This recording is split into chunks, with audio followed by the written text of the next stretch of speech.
Hi everyone, स्वागत है आप सभी का अरविंद यूट्यूब चैनल में। ये बीएड फर्स्ट ईयर आईजीयू के क्वेश्चन पेपर हैं। 5 क्वेश्चन पेपर यहाँ मैं आपको दिखाने वाली हूँ। 3 तो आपके कंपलसरी हैं, 2 सब्जेक्ट के हैं, टीचिंग सब्जेक्ट के। तो फर्स्ट हम देखेंगे चाइल्डहुड एंड ग्रोइंग अप। और ये क्वेश्चन पेपर देखने से पहले आपको अपना सिलेबस देख लेना है। सिलेबस मैंने सिलेबस पर एक वीडियो बनाई हुई है, आप वो चेक कर लीजिएगा पहले, क्योंकि ये जो पेपर है हो सकता है पुराने सिलेबस पर डिपेंड हो आपका, और अभी जो नया सिलेबस आया हुआ है उसी के हिसाब से आपके नए क्वेश्चन पेपर आएंगे। ठीक है, तो मोस्टली सेम सा ही है, लेकिन कुछ चेंजेस आपको मिल जाएंगे क्वेश्चन पेपर में। तो पहले आप सिलेबस देखिएगा, उसके बाद क्वेश्चन पेपर आप मैच कर सकते हो। ठीक है, तो फर्स्ट आपका क्वेश्चन है, बच्चों के चरित्र निर्माण में शिक्षा की भूमिका क्या है? व्यक्तिगत भेदों के प्रमुख प्रकार कौन कौन से हैं? इंडिविजुअल डिफरेंसेस के टाइप बताने हैं। गेस्टाल्ट और अंतर्दृष्टि अधिगम के बारे में बताना है। पार्श्वीकरण के कारणों के उल्लेख आपको यहाँ पर बताने हैं। ठीक है, ये है फर्स्ट क्वेश्चन। उसके बाद आपको सेकंड क्वेश्चन बताना है। यहाँ पर यूनिट नहीं है, अभी जो पेपर हुए थे ना और अभी जो होंगे उनमें यूनिट सिस्टम आपको देखने को नहीं मिलेगा। एनी 4 एनी 5 क्वेश्चन आपकी यूनिवर्सिटी के अकॉर्डिंग आपको करने होंगे। चलिए, तो एरिक्सन की थ्योरी यहाँ पर पूछी हुई है। साइको सोशल डेवलपमेंट के बारे में इन्होंने बताया हुआ था एरिक्सन ने। तो ये क्वेश्चन यहाँ पर सेकेंड क्वेश्चन आपसे पूछा हुआ है। उसके बाद थर्ड क्वेश्चन, मीडिया द्वारा प्रकाश में लाई गई एवं सर्जित महत्वपूर्ण घटनाओं का पुनर्गठन बच्चों और किशोरों के कल्याण में किस प्रकार से हेल्पफुल है। उसके बाद है पेरेंटिंग स्टाइल क्या है, इसके बारे में आपको बताना है। कितने टाइप के पेरेंट्स हैं, कैसे कैसे उनका व्यवहार होता है, और पेरेंटिंग स्टाइल और अनुग्रहणपूर्ण पेरेंटिंग स्टाइल के गुण और दोष के बारे में भी आपको यहाँ पर बताना है। ठीक है, चलिए नेक्स्ट है, बच्चों में डिसलेक्सिया और भाषाई अधिगम अक्षमता की रोकथाम और सुधार के लिए रोकथाम तथा सुधारात्मक उपायों पर विस्तार से चर्चा कीजिए। उसके बाद है फिफ्थ क्वेश्चन, बच्चों के बारे में सूचना एकत्रित करने की स्वाभाविक अवलोकन तकनीकी का उपयोग। आप पहले ना सिलेबस देखना, उसी के अकॉर्डिंग आप क्वेश्चन देख लेना। उसके बाद है बहुबुद्धि सिद्धांत के अधिगम आवश्यकताएं, इसके उपयोग क्या हैं। ब्रूनर की थ्योरी यहाँ पर पूछी हुई है 6th क्वेश्चन में। ये ब्रूनर की थ्योरी आपको इस सिलेबस में भी देखने को मिलेगी। एरिक्सन की थ्योरी भी देखने को मिलेगी। लर्निंग डिसेबिलिटीज़ भी आपको देखने को मिलेगी सिलेबस में। ठीक है, ये क्वेश्चन पेपर में आपको मिल जाएंगे। बच्चों के द्वारा खोज अधिगम संबंधी प्रयासों की चर्चा करते हुए ब्रूनर ने अपने खोज अधिगम उपागम में क्या बताने की चेष्टा की है, इस पर स्पष्ट रूप से अपने विचार व्यक्त कीजिए। तो ब्रूनर के बारे में आपको बताना है। टोलमैन की थ्योरी मैं कल कराऊंगी। ठीक है, कल आप देख लेना, टोलमैन की जब थ्योरी मैं कराऊंगी तो नोट्स भी आपको मिल जाएंगे पीडीएफ फॉर्म में। टोलमैन का जो सिद्धांत है, जो थ्योरी है, ये आपको न्यू सिलेबस में भी देखने को मिलेगी। पुराने में भी थी और अब में है। टोलमैन के संकेत अधिगम सिद्धांत पर प्रकाश डालते हुए इसके एजुकेशनल इम्प्लीकेशन पर प्रकाश डालना है आपको। उसके बाद है बच्चों के विकास पर हम उम्र साथी संबंधों के प्रभाव की चर्चा कीजिए। नेक्स्ट है, स्कूल जाने वाले बच्चों के व्यवहारात्मक समस्या के रूप में दादागिरी क्या है, ये पूछा हुआ है। एंड लास्ट क्वेश्चन है, शहरीकरण एवं आर्थिक परिवर्तन की प्रक्रिया पर प्रकाश डालिए और बच्चों के विकास पर उनके पड़ने वाले प्रभाव क्या हैं। ये भी आपको न्यू सिलेबस में मिल जाएगा।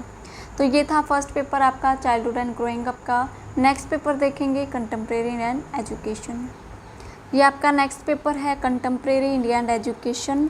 ये भी अभी जो आपके 2020 में एग्ज़ाम हुए थे उन्हीं का क्वेश्चन पेपर है, कोर्स 2।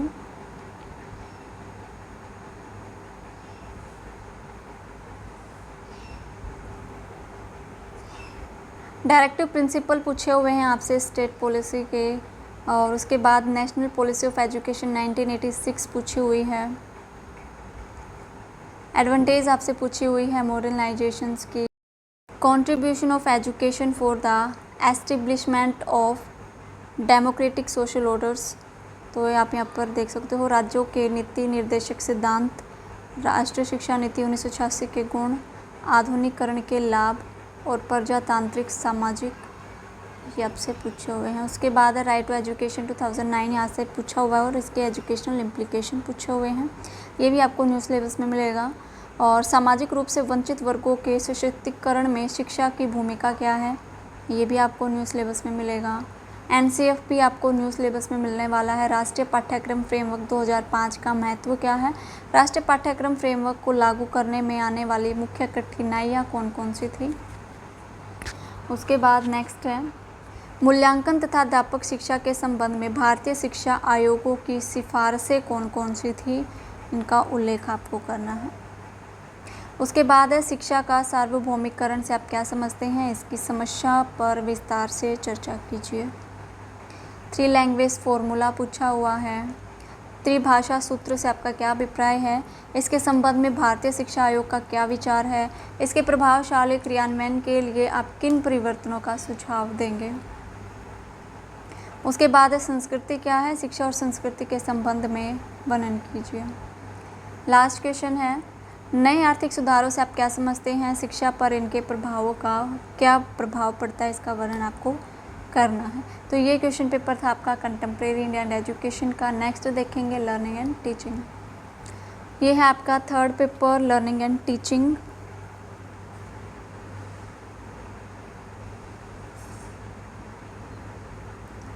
यहाँ पर पिछली बार 4 क्वेश्चन करने थे, हो सकता है भी आपको 4 ही क्वेश्चन करने को मिले IGU से।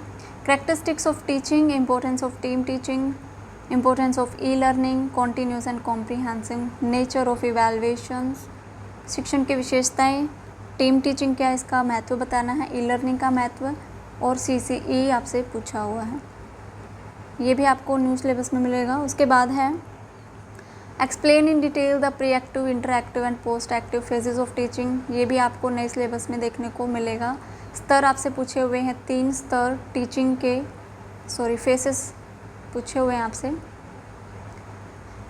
उसके बाद है लेवल स्तर, यहाँ पर आपसे पूछे हुए हैं, इसके भी 3 ही स्तर हैं, तो तीनों के बारे में आपको बताना है। शिक्षा के विभिन्न स्तर कौन कौन से हैं, उनकी विशेषताओं के बारे में विस्तार से चर्चा कीजिए। चलिए उसके बाद है नेक्स्ट शिक्षण प्रतिमान से क्या आपका क्या अभिप्राय है। पूछताछ पर शिक्षण प्रतिमान के संदर्भ में शिक्षण प्रतिमान के विभिन्न तत्वों का वर्णन कीजिए। स्वामित्व अधिगम प्रतिमान के गुण और दोषों का भी बताना है आपको। यहाँ पर मास्टरी लर्निंग के आप बताने हैं, मेरिट एंड डिमेरिट बताने हैं आपको, और मास्टरी लर्निंग क्या है, और इंक्वायरी टीचिंग मॉडल क्या है, इंक्वायरी ट्रेनिंग मॉडल, इसके बारे में भी आपको बताना है। उसके बाद आपसे पूछा हुआ है ब्रेनस्टॉर्मिंग की करैक्टरिस्टिक्स आपको बतानी है यहाँ पर, और संगठनात्मक प्रक्रिया की भी आपको यहाँ पर व्याख्या करनी है, ऑर्गेनाइजेशनल प्रोसेस ऑफ ब्रेनस्टॉर्मिंग। संरचनात्मकतावाद के बारे में जो नई दी गई शिक्षण विधियां हैं इसके बारे में आपको बताना है, और जो लर्निंग है इसके टाइप बताने हैं और इसके मीनिंग आपको बताने हैं। उसके बाद है ICT, application of ICT in teaching learning process, और फ्लैंडर के बारे में भी आपको यहाँ बताना है। Flanders interaction analysis in teaching learning, ये मैंने आपको कराए हुए हैं, ICT भी कराई हुई है, और फ्लैंडर का इंट्रैक्शन एनालिसिस मॉडल भी आपको कराया हुआ है, ठीक है। उसके बाद है 8th question difference between formative and summative evaluation and grading system, ये बताना है आपको। लास्ट है 9th क्वेश्चन इवैल्यूएशन क्या है, और एक्सप्लेन इट्स डिवाइसेस, कौन कौन से युक्तियाँ हैं, ये बताना है आपको इवैल्यूएशन के बारे में, ठीक है। चलिए नेक्स्ट हम देखेंगे पेडागोजी का सब्जेक्ट। ये है आपका नेक्स्ट पेडागोजी ऑफ हिंदी। राष्ट्रीय भाषा के रूप में हिंदी भाषा का महत्व क्या है। इकाई योजना व दैनिक पाठ योजना में अंतर क्या है। व्याकरण शिक्षण का महत्व क्या है। हिंदी अध्यापक के गुण और उसके कर्तव्य क्या हैं, ये बताना है। उसके बाद है नेक्स्ट देवनागरी लिपि अपेक्षाकृत वैज्ञानिक लिपि है, फिर भी इसकी कुछ सीमाएं हैं। इस कथन के परिप्रेक्ष्य में देवनागरी लिपि के वर्तमान स्वरूप और उसकी विशेषताएं क्या क्या हैं, ये आपको बताना है। ये आपको न्यू सिलेबस में भी मिलेगा और ये कराया हुआ है चैनल पे। नेक्स्ट है शब्द किसे कहते हैं? शब्दों के अर्थ, उत्पत्ति, व्युत्पत्ति के आधार पर हिंदी शब्दों का वर्गीकरण कीजिए। 4th क्वेश्चन है, हिंदी शिक्षण में दृश्य, श्रव्य, अनुदेशनात्मक सामग्री या साधनों की उपयोगिता और महत्व पर प्रकाश डालिए। नेक्स्ट है, हिंदी शिक्षण में सूचना तकनीकी का क्या उपयोग हो सकता है? उदाहरण से स्पष्ट कीजिए। नेक्स्ट है, पद्य और गद्य में क्या अंतर है? इनका अंतर बताते हुए कविता शिक्षण की विभिन्न प्रणालियों पर विस्तार से चर्चा कीजिए। नेक्स्ट है, गृह कार्य से आप क्या समझते हैं? हिंदी शिक्षण में गृह कार्य के महत्व को स्पष्ट करते हुए संशोधन प्रक्रिया का भी वर्णन कीजिए। 8th क्वेश्चन है, एक अच्छी पाठ्यपुस्तक के लिए अपेक्षित विशेषताओं का उल्लेख करते हुए बताइए कि आपके प्रांत में माध्यमिक स्तर की पाठ्यपुस्तकें बच्चों के स्तर की दृष्टि से उपयुक्त हैं या नहीं। यहाँ पर आपको अपने व्यूज़ देने हैं। उसके बाद है, पुस्तकालय से क्या अभिप्राय है? लाइब्रेरी से क्या अभिप्राय है? मातृभाषा के रूप में हिंदी शिक्षण में हिंदी पुस्तकालय की उपयोगिता और इसकी व्यवस्था पर प्रकाश डालिए। तो ये था आपका पेडागोजी ऑफ हिंदी का लास्ट ईयर आया हुआ क्वेश्चन पेपर। मोस्टली क्वेश्चन वही हैं जो आपके नए सिलेबस में आपको देखने को मिलेंगे, ठीक है। नेक्स्ट आपका पेपर है पेडागोजी ऑफ सोशल साइंस। ये लास्ट पेपर है मेरे पास, जो थे 5 ही क्वेश्चन पेपर थे मेरे पास। Value of teaching of social science, need of lesson planning in social science, explain educational values of news paper in social science, main characteristics of good tool of evaluation.